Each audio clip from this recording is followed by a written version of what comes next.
Hello, my name is Nancy Sifford Alana, and as you know by now, I am an author. We are reading The Lost Treasure of Lincoln County, and we are ready for Chapter 7. So hopefully you have been able to listen to the first part, and you have an idea of what has happened. Jonas and Dale are the main characters. The setting is Lincoln County, North Carolina, the town of Lincolnton in 1958. The boys have discovered a small wooden box, and in the small wooden box they found a picture of a family that said, and on the back of the picture said Sifford 1840, and then there was also a yellow piece of paper that had some scribbles and marks on it. Couldn't see it very well and they weren't sure what it was, but they met Harry Sifford, and Harry Sifford knew a lot about local history, and he also had the same name as the family on the back of the photo. So they felt like they were on the right track, and Harry Sifford was willing to help them with their adventure. So let's get on into Chapter 7, A Toast to Success. At 9 a.m. sharp, Jonas and Dale rang Mr. Sifford's doorbell. They were hoping they would hear some good news from him. "Good morning, young man. Come on in," he said as he swung the screen door open. "Did you have any luck? Did you find out anything about the box or the paper?" Jonas asked. Mr. Sifford led the boys back to the dining table loaded with papers and books. He sat down without acknowledging Jonas's questions. He took a deep breath and looked at the boys. The boys sat silently, waiting to hear. "Before I tell you what I have discovered, I want you boys to promise me that you'll keep this a secret until I tell you it's all right to tell. When the time is right, we will tell everyone. But right now, I need you to trust me." He stopped, took a deep breath, and said in a hushed voice, "My dear boys, the box, I believe, that you found, the contents and information that could lead us to a treasure." "I knew it," shouted Jonas. "We're gonna be rich," said Dale as he jumped up from his chair and raised his arms high into the air. "We're gonna be rich. Now, boys, we need to remain calm. We have a lot of work to do, and I need your help." Mr. Sifford looked into the kitchen and said, "Virginia, are you in there?" "Yes, dear. Do you need something?" "Bring the three of us an ice-cold glass of milk and some of those chocolate chip cookies when you have a minute. We need to start some business talk, and a glass of cold milk could get us started on the right foot."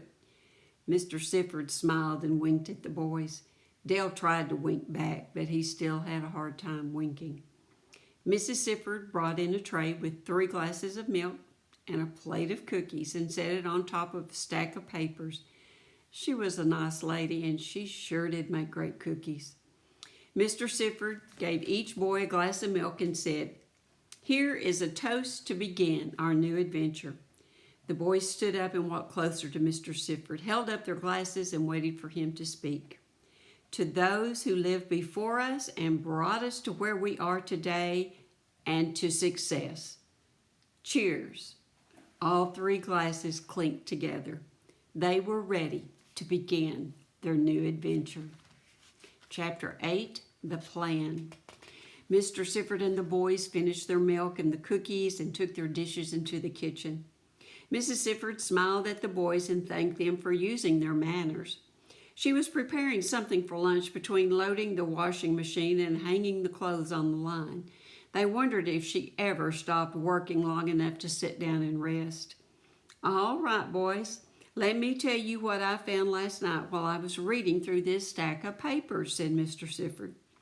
John Sifford was a German settler who moved to Lincoln County from Rowan County. He was a wagon maker, and that meant he was a good carpenter and could build just about anything. He could build a house or a barn or any other building he needed on his land.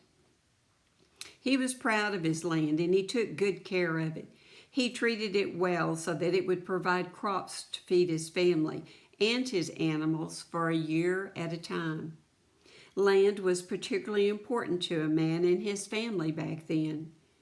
Over the years, men have fought and lost their lives to keep their land because it was so valuable to them and their families, Mr. Sifford said. He reached for another set of papers and then continued. North Carolina became a part of the United States in 1789. John Sifford was 16 years old at that time. He was old enough to know about the American Revolution, and he knew how hard people had fought the British so they could have their own free nation. Men and women were proud to be Americans back then, and they still are. Mr. Sifford continued, "Did you know that there was a battle over at Ramser's Mill during the American Revolution?" Both boys shook their heads. They couldn't find their words to say no. "There was," Mr. Sifford said with enthusiasm. "It was a bloody battle.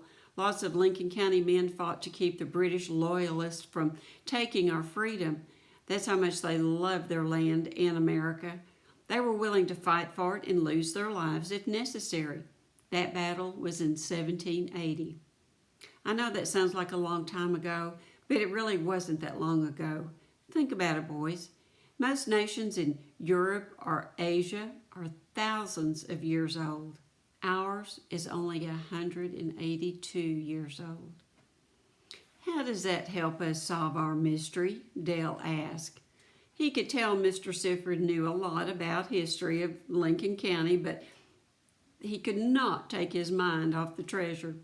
"You're right, Dale. I was chasing rabbits," Mr. Sifford said as he leaned back in his chair for a few seconds. Then he sat up straight again and continued.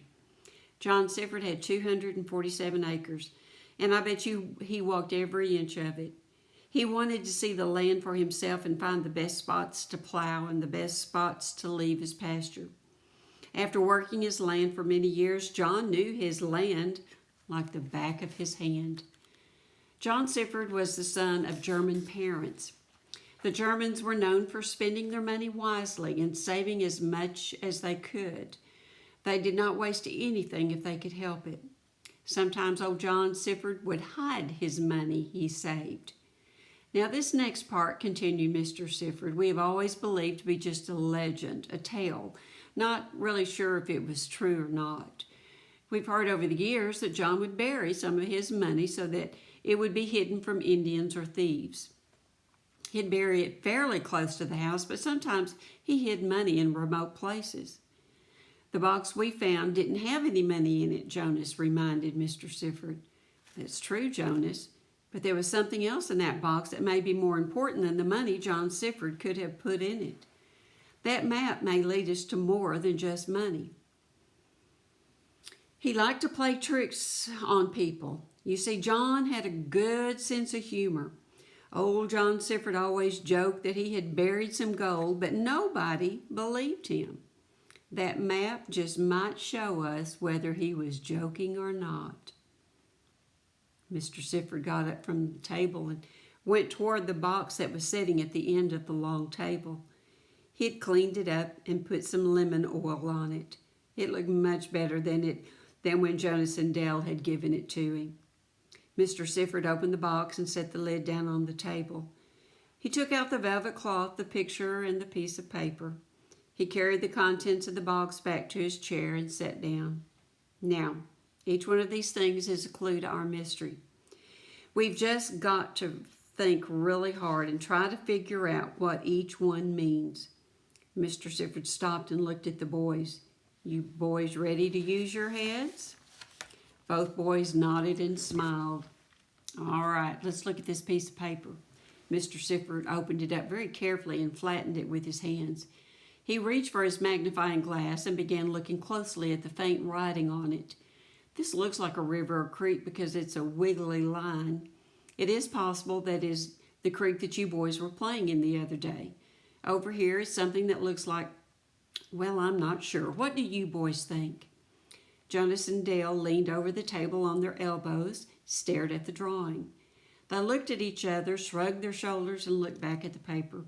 Circles could be rocks or trees. Squares could be houses or barns. "Okay, boys," Mr. Sifford jumped in. "Let's suppose these circles are rocks. Let's look at those circles. What do you notice about them?" "They look like a triangle," said Dale. He was pleased that he had noticed the arrangement. "Right," said Mr. Sifford. "Good job, Dale. Now, let's look at some of those other markings. Let's suppose those circles are rocks. We now have rocks in a triangular formation next to a creek. Let's think about what we know about the creek. What do you boys know?" "I don't know anything special about the creek except that it runs next to the park. I've never gone any further than that. Mama would be madder than an old wet hen if I did," said Jonas.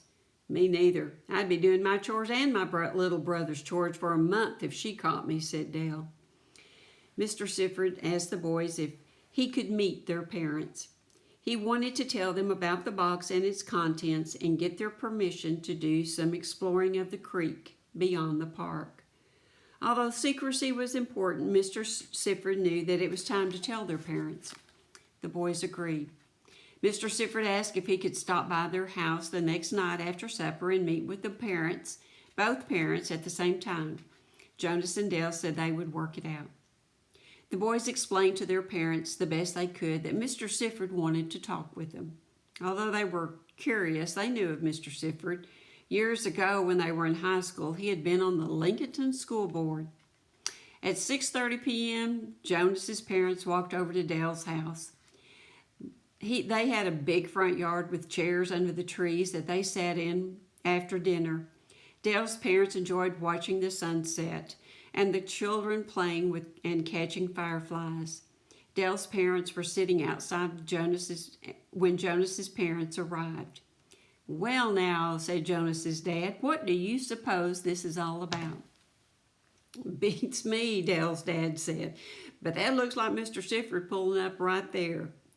They all looked up and saw Mr. Sifford park in front of the house. He was driving a pale green 1953 Chevrolet Bel Air. It was polished and shiny and looked like it was kept in the garage when he wasn't driving it. Mr. Sifford walked around the car and over to the parents, who stood up to greet him. He introduced himself and shook hands all the way around. He sat down in an empty chair and placed the wooden box on the grass beside his chair. "I'm sure you're wondering why I am here, and I'm going to get right to it if you don't mind. That sun will be down soon, and I don't want to keep you out here with the mosquitoes. I met your boys the other day when they rang my doorbell. You have two fine boys here. They are curious and smart, and my wife told me to tell you that they are very well-mannered." Jonas and Dale grinned at each other and then looked over at their parents. "These boys found a box, and they came to me to help them solve a mystery. They did their homework by going to the library first and trying to find some answers on their own. Miss Bell, the librarian, suggested they come see me because I'm the wisest and most knowledgeable in the county on local history." Mr. Sifford smiled and kept on going. "They showed me this box they found." He reached down and picked it up. The parents were listening closely and seemed impressed so far with the story. Mr. Sifford opened the box. Inside this box are 3 items: a velvet cloth, a picture, and a piece of paper. The picture is of John Sifford, his wife, and some of their children. John Sifford was one of my ancestors who lived in Lincoln County in the 1800s. In my research, I found out that John owned a small wooden box that he kept his valuables in. "This is where the mystery comes in," said Mr. Sifford. "This paper appears to be a map. Jonas, Dale, and I would like your permission to spend some time this week trying to follow this map to see if the legend is true." "What legend?" asked Jonas's dad. "The legend of a treasure buried by John Sifford on his land sometime after 1840, said Mr. Sifford. "More than 100 years ago?" said Dale's dad. "You think there is a treasure that has been hidden there for over 100 years? "Yes, sir, I do," said Mr. Sifford. "I would like to help the boys follow this map and see if we have any luck in finding that treasure. Now, don't get me wrong. It may not be there, and we may be wasting our time. but I'd like to give it a try. What do you think? The boys' parents looked at each other in amazement. They discussed it among themselves and decided that since it was summer, it might be a good project for the boys.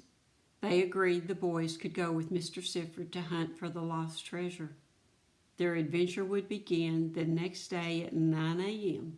in the park. Chapter 9, Seeking the Clues Along the Creek. Morning could not come soon enough. For the three treasure hunters, they met at the city park promptly at 9 a.m. Mr. Sifford had a tool bag filled with all sorts of things for their adventure, and a lunch in a large black metal lunchbox with 3 sandwiches that Mrs. Sifford had prepared for them. She also put in some homemade cookies that really made the boys smile. Mr. Sifford took charge and gave the boys their instructions. We're going to be looking along the creek bank on the west side. There is no need to walk along the water. As much as possible, we need to be up on the high part of the bank. Look for large rocks in the formation of a triangle. If you think you see something we need to look at closely, call out and we'll join it to look together. You boys go first and I will follow along behind you. Okay, boys, let's go. And watch for snakes. Snakes? Dale asked. You think we will see some snakes? Well, I hope not, but you just never know when one will show up along the creek. Just keep your eyes open. You'll be all right, Mr. Sifford said in a calming voice. Dale was still nervous, though. Oh, there's one more thing. If anyone asks what we are doing, just tell them that we're on a nature walk looking for birds and plants and such. We don't want the word to get out that we're on a treasure hunt. Mr. Sifford started walking down the path that led to the creek. We're off.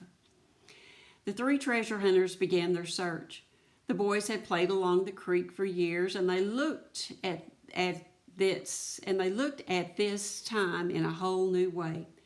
They hoped to spot something they had never seen before, and so they kept their eyes wide open. Up and down the sides of the bank they walked. Sometimes the trees and brush were so thick they had to step down to the water just to keep walking. Dale was looking as hard for snakes as he was for the rock formation. Dale, watch out, Jonas yelled.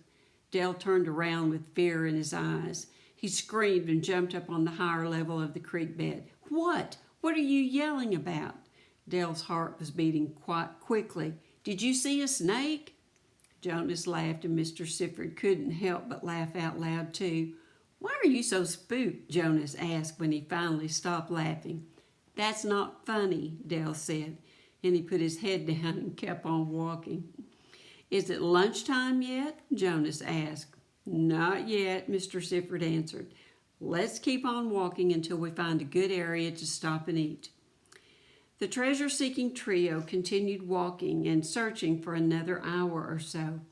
They found lots of broken bottles, rocks of various colors, shapes, and sizes, all sorts of bugs and critters, and an occasional lizard, which Dale tried to ignore.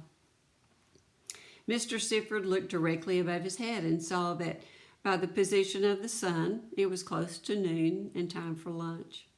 They scrambled up the creek bed and found a large rock to sit on under a tree. The shade from the tree was a welcome relief because the day was beginning to heat up. Mr. Sifford pulled the lunchbox out of the tool bag and handed each boy a sandwich.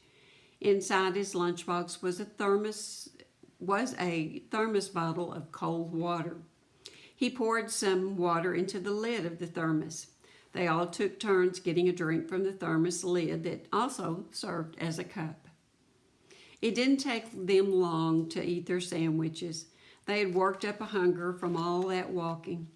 Mr. Sifford handed out the cookies. Jonas and Dale laid back on the big rock to relax and enjoy the last bite of their cookies. Look at that nest, Jonas. Dale had spied a bird's nest right above their heads. A mother bird was sitting on the nest and eyeing the 3 visitors to her tree. Oh, yeah, I see it, Jonas said. Think you can climb that tree? I don't know. It looks kind of dangerous to me. Dale was thinking that the last time he had seen a lizard, it was running up a tree. I think I'll give it a try. Can you give me a boost? Jonas sat up and started toward the tree trunk. Dale followed Jonas and joined his fingers together to make a two-handed support for Jonas to put his foot on. Once Jonas had put his foot on the support, Dale would stand up and lift him up toward the first branch of the tree. Jonas managed to get to the first branch. He took a moment to look around the tree. The bird's nest was on the other side of the tree, but the mother bird was not too happy with the new monkey climbing her tree. She didn't fly away, but she kept a sharp eye on Jonas. "Wow, I can see far from up here," Jonas shouted. "Tell me what you see," said Mr. Sifford. Jonas reported, "Well, the creek goes on over that way. There aren't many rocks or trees for a pretty good stretch. I can see some cows walking toward the creek. I guess they're after a drink or going to cool off in the creek." "You're a good scout, Jonas. Why don't you come on down and we'll get back to our adventure?" Mr. Sifford was rested, refueled, and ready to get back to his adventure. Jonas jumped down on the tree. When he hit the ground, he landed on his feet with his knees bent. He fell forward and braced himself with his hands. He saw something unusual. "Mr. Sifford, what is this?" Jonas asked. Mr. Sifford walked over to help Jonas stand up. He thought Jonas had injured himself when he jumped out of the tree, but Jonas was using his hands to wipe some dirt off of a rock. When he jumped out of the tree, he had spotted something unusual on the rock. In order to see it better, he needed to get some dirt off of it. Dale rushed over to help too. Mr. Sifford went back to his tool bag and pulled out a couple of small hand shovels and a paintbrush. "You boys be careful now. Let's scrape the dirt off this rock and brush it away with this paintbrush." All three of them were on their hands and knees. The rock was actually much larger than they had originally thought. The size of the rock got larger and larger as each layer of dirt was removed. "All right, boys," Mr. Sifford said. "Let's suppose for a moment that this marked rock is one of the circles on our map. Are there other things around here that could be the circles on our map?" "Well, there's the rock Jonas and I were sitting on. That could be two circles. But I don't see anything for a third circle," said Dale. He ran over to the big rock and stood up on it and looked around, hoping to see something to be the third circle. Mr. Sifford stood up straight, put his hands on his hips, and looked around. It was obvious he was thinking hard. John Sifford lived in this land more than 100 years ago. It has changed some, but probably not much. This tree is at least 100 years old. These rocks are certainly more than 100 years old and too difficult to move. If this is the spot, the third circle should be right here. Mr. Sifford walked away from the tree and the rock, turned around and looked back at the boys and said, "I've got it, Jonas. Walk over there by the creek. Is there a large rock on the edge of that creek?" "Yes, sir, there is. Right behind those thick bushes is a big rock. Let me see if I can get to it." Jonas pulled aside the bushes and small trees and, despite a few scratches, made his way to the rock. The X marked on the map could be in the center of those three circles, Mr. Sifford said. "We'll never know unless we start digging." That is the end of Chapter 9, and we are going to stop there for this video. I hope that you see that we're getting close in this adventure to finding out some surprising things. Jonas and Dale are working hard, and Mr. Sifford has certainly done his homework. So we are going to stop there, and we will begin with Chapter 10 on our next video. Thank you for watching, and I hope you'll come back for the next part.